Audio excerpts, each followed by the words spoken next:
And Robert, I want to ask you, do you think the FBI at this point knows more than they are telling us? And are you surprised that there is no name yet, given those pretty clear pictures of his face? No, I'm not surprised. And we don't know that, to be honest with you, Martha, that he's not identified. I would, in my time, it's 35 years in the police department, we don't give out the name once we get it until we make an apprehension effort. Once that fails, then you give out the name. So right now, we really don't know. And it wouldn't be surprising. But that image is pretty good. And we have another one that came in from a cab where you have a partial. So things are mounting up right now. So that's putting that out there, engaging the public through media, through social media, and through law enforcement partners. That's how this gets done. There's going to be a lot of phone calls on him. Okay, we're so hopeful that they will catch him and catch him soon. Thanks. So very interesting, right? The take, and I've seen this Mary Eleanor Toole before. She's an FBI profiler. She knows her stuff. She's pretty sharp. The monopoly money, and it's not. Look, he's almost like he's playing games. He's teasing law enforcement, and the second piece of evidence about that is on the spent shells, depose, delay, and deny. And I didn't know that each one of them had one word written on them. So depose, delay, and deny was written on separate spent shells. Why did he do that? Why did he take the time to do that?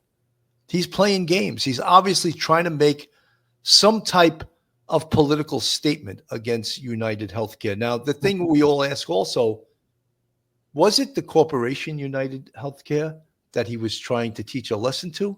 Or did he specifically have something against the CEO and he used him as to send the message to that entire company? Or did he just really want to kill the CEO of United Healthcare? That's a question I don't have an answer to, and I think that could be part of the motive in regards to this. Phil, your thoughts? Yeah, Billy, that's a great point. I mean, is this aimed at him personally? Is it aimed at the healthcare industry?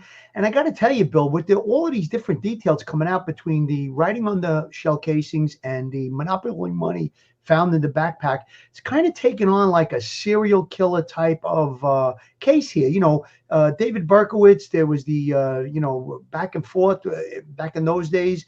We had these other serial killers that wrote letters to the media and stuff. So this kind of has that kind of a feel to it. Is his threats or is his message to the healthcare industry? Is it to United Healthcare? That's a question I think we really have to get to the bottom of here. And the only way we're going to know is further on down the line when we get a hold of this guy and we get hands on him. We're going to see what his social media activity is, see what his cell phone activity is, his computer, things of that nature. Once we get into the purpology of who he is, and I think Chief Boyce made a great point there.